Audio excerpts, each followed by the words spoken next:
महाविकास आघाडीच्या कायदा विभागाकडून आचारसंहिता भंग केल्याची तक्रार निवडणूक आयोगाकडे दाखल करण्यात आली। लोकसभेच्या सार्वत्रिक निवडणुकीकरता सोलापूर लोकसभेसाठी 7 मे 2024 रोजी मतदान होत आहे। यापूर्वी निवडणूक आयोगाने यंदापासून ज्येष्ठ नागरिकांसाठी आणि ज्यांना मतदान केंद्रापर्यंत जाऊन मतदान करणं शक्य नाही अशांना आहे त्या ठिकाणी मतदानाची सोय करण्यात आली। वास्तविक हा निर्णय अत्यंत स्वागतार्ह असला तरी यामध्ये सत्ताधारी भाजपचे कार्यकर्ते आणि पदाधिकारी याचा गैरफायदा घेऊन निवडणूक आयोगाच्या कर्मचाऱ्यांना हाताशी धरून भाजपच्या हितार्थ मतदान करून घेत असल्याचा प्रकार दिसून येत आहे। असाच प्रकार एके ठिकाणी दिसून आलाय। शनिवारी सकाळी 9:30 वाजता कर्णिकनगर येथे हा प्रकार घडला।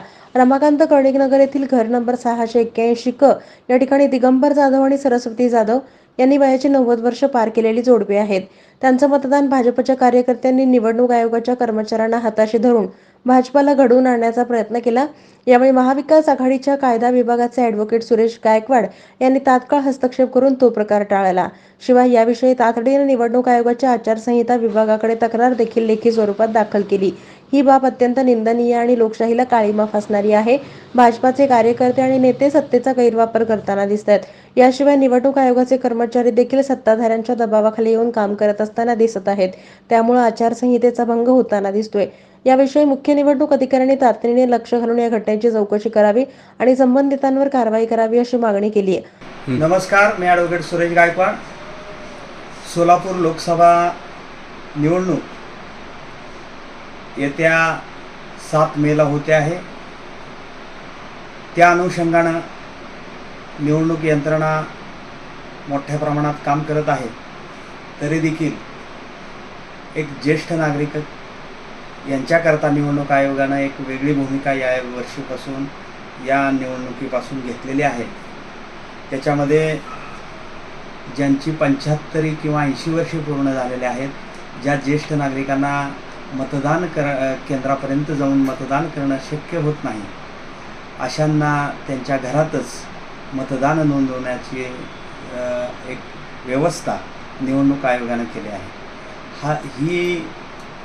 ही योजना, ही भूमिका निवडणूक आयोगाची अत्यंत स्वागतार्ह आहे। परंतु आज मी ज्या वस्तीमध्ये, ज्या निवासामध्ये राहतोय त्याच्या लगत कर्णिकनगर सोसायटीमध्ये आजचा सकाळी घडलेला प्रकार अतिशय वेदनादायी होता, लोकशाहीला मारक ठरणारा होता। माझ्या घराशेजारी घर नंबर 681 क रमाकांत कर्णिकनगर या ठिकाणी दिगंबर जाधव आणि सरस्वती जाधव हे ज्येष्ठ नागरिकांचं जोडपं त्या ठिकाणी वास्तव्याला आहे। ते गेली अनेक वर्षापासून अंथरुणावरती खिळून आहेत।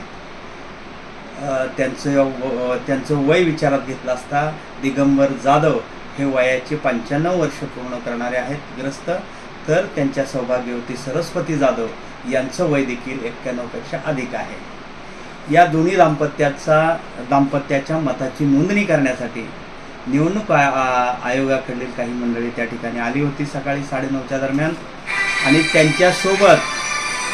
त्यांच्यासोबत भाजपचे कार्यकर्ते आणि पदाधिकारी देखील त्या ठिकाणी आलेले होते। आणि ते सदरचे पदाधिकारी हे जाणीवपूर्वक विशिष्ट चिन्हाला मतदान करण्याचा आग्रह धरीत होते। त्याच ठिकाणी मी सजग नागरिक असल्यानं, मी लगतचाच रहिवासी असल्यानं मी हे कृत्य पाहिलं माझ्या स्वतःच्या डोळ्यांनी आणि त्याला जोरदार आक्षेप घेतला। माझी माननीय निवडणूक निर्णय अधिकाऱ्यांना विनंती आहे की असे प्रकार सोलापूर शहरात भाजपकडून होत आहेत। ही बाब अतिशय निंदनीय आहे, लोकशाहीला घातक आणि मारक आहे। भाजपचे कार्यकर्ते जर अशा पद्धतीनं वागत असतील आणि त्याच्यावर जर निवडणूक आयोग असेल किंवा प्रशासन असेल तर बघायची भूमिका घेत असेल तर याबाबत मोठा अरिष्ट किंवा भविष्य काळात किंवा नंतरच्या काळात एक मोठ्या गोष्टी घडण्याची शक्यता नाकारता येत नाही।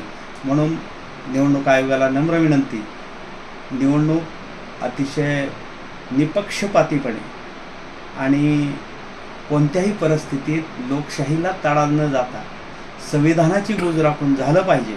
अन्यथा यामध्ये जर काही गफलत झाली आणि निवडणूक आयोगानं किंवा निवडणूक अधिकाऱ्याने जर याकडे बघायची भूमिका घेतली तर आम्ही स्वस्थ बसणार नाही. सजग नागरिक म्हणून आमचा हा सल्ला आहे. तातडीने या गोष्टीकडे गांभीर्याने पाहावं. धन्यवाद. यावेळी ॲडव्होकेट सुरेश गायकवाड, शिवसेना उद्धव बाळासाहेब ठाकरे पक्ष ॲडव्होकेट केशव इंगळे, काँग्रेसचे ॲडव्होकेट करण भोसले, ॲडव्होकेट दादा जाधव, ॲडव्होकेट युवराज अवताडे, राष्ट्रवादी काँग्रेस शरद पवार पक्ष यांचे पदाधिकारी उपस्थित होते.